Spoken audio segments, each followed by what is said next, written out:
Hi friends, ഇന്ന് നമുക്കൊരു പുതിയ വീഡിയോ കണ്ടു നോക്കിയാലോ ഫ്രണ്ട്സ്. നമ്മൾ നല്ല ടേസ്റ്റിയായ ഐസ്ക്രീം വീട്ടിൽ എങ്ങനെ തയ്യാറാക്കാൻ നോക്കിയാലോ ഫ്രണ്ട്സ്. സിമ്പിളായിട്ട് തന്നെ നമുക്ക് വീട്ടിൽ തയ്യാറാക്കിയെടുക്കാം. അതിനാവശ്യമായി ഞാനിവിടെ 1/2 ലിറ്റർ പാലെടുത്തിട്ടുണ്ട്. ഈ പാല് നല്ല കൊഴുപ്പുള്ള പാല് നോക്കി വേണം എടുക്കാൻ വേണ്ടിയിട്ട്. ഇത് നമുക്ക് തിളപ്പിക്കാൻ വയ്ക്കാം. ഇത് തിളച്ച് പകുതിയായി വരണേ. പാല് കുറുകി പകുതിയായതിന് ശേഷം വേണം നമുക്കിതിലേക്ക് ബാക്കിയുള്ള സാധനങ്ങൾ ചേർക്കാൻ. ഞാനിവിടെ കസ്റ്റാർഡ് പൗഡർ, വാനിലയുടെ കസ്റ്റാർഡ് പൗഡറാണ് എടുത്തിരിക്കുന്നത്. ഇത് നമുക്ക് ഒരു 1/2 കപ്പ് കസ്റ്റാർഡ് പൗഡർ ഞാൻ 2 ടേബിൾ സ്പൂൺ പാലിൽ മിക്സ് ചെയ്ത് വെച്ചിട്ടുണ്ട്.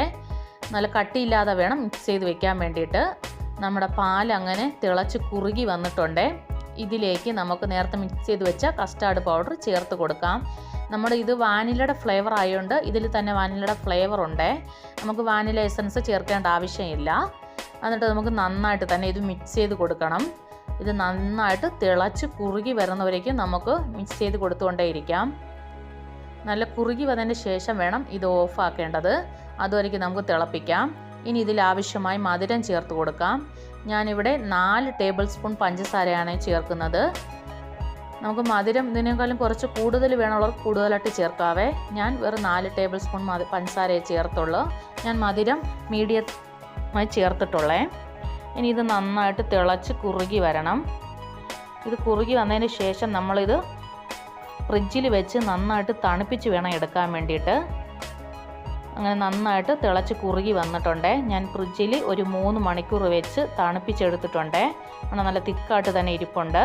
ഇനി നമ്മൾ ഇതുപോലെ ബീറ്റ് ചെയ്തതിന് ശേഷം നമ്മൾ ഇതിലേക്ക് വിപ്പിംഗ് ക്രീം ചേർക്കുന്നുണ്ട്. 1 കപ്പ് വിപ്പിംഗ് ക്രീമാണ് നമ്മൾ ചേർക്കുന്നത്. ഇത് മധുരമുള്ള വിപ്പിംഗ് ക്രീമാണ്. ഇത് ചേർക്കുകയാണെങ്കിൽ കുറച്ചുകൂടെ നല്ല ടേസ്റ്റ് ആയിരിക്കും നമ്മുടെ ഐസ്ക്രീമിന്. വിപ്പിംഗ് ക്രീം ഇല്ലാത്തവർ മിൽക്ക് മെയ്ഡ് വേണമെങ്കിലും ചേർത്താൽ മതിയേ. അത് ചേർത്താൽ നല്ല ടേസ്റ്റ് തന്നെ ആയിരിക്കും ഐസ്ക്രീമിന്. നമുക്കിതുപോലെ ബീറ്റർ ഇല്ലാത്തൊരു മിക്സിയുടെ ജാറിൽ അടിച്ചെടുത്താൽ മതിയേ. നന്നായിട്ട് ബീറ്റ് ചെയ്ത് 2 പ്രാവശ്യം എടുത്താൽ മതി. അപ്പോൾ നന്നായിട്ട് തന്നെ നമുക്ക് പതഞ്ഞ് കിട്ടും. നമ്മൾ ഇനി ഇത് സെറ്റ് ചെയ്യാൻ വേണ്ടിയിട്ട് ഫ്രിഡ്ജിൽ വെക്കാൻ വേണ്ടിയിട്ട് ഞാനൊരു പാത്രത്തിലേക്ക് ഇത് ഒഴിച്ച് വെക്കുന്നുണ്ട്. ഒരു 6 മണിക്കൂർ നമ്മൾ ഫ്രിഡ്ജിൽ ഇത് സെറ്റ് ചെയ്യാൻ വയ്ക്കണം. ഫ്രീസറിൽ വേണം വെക്കാൻ വേണ്ടിയിട്ട്. നല്ല അടച്ച് നമുക്ക് എയർ കയറാത്ത പാത്രത്തിൽ അടച്ച് വേണം വെക്കാൻ.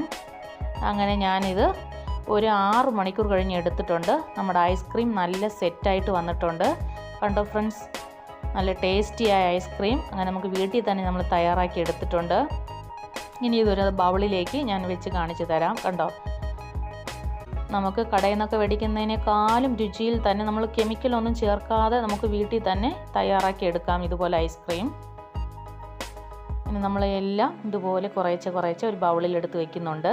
ഇനി ഒരു ഭംഗിക്ക് വേണ്ടി ഞാൻ സ്ട്രോബെറിയുടെ സിറപ്പും കൂടെ ചേർത്ത് കൊടുക്കുന്നുണ്ട്. ഞാൻ ഈ വീഡിയോയിൽ കാണിക്കാൻ വേണ്ടിയിട്ടാണ് ഈ സിറപ്പും കൂടെ ഒന്ന് ഒഴിച്ചിങ്ങനെ കാണിക്കുന്നത്. ഇത് ഒഴിച്ചില്ലെങ്കിലും കുഴപ്പമില്ല. ഇതെല്ലാവരും ട്രൈ ചെയ്ത് നോക്കണേ ഫ്രണ്ട്സ്.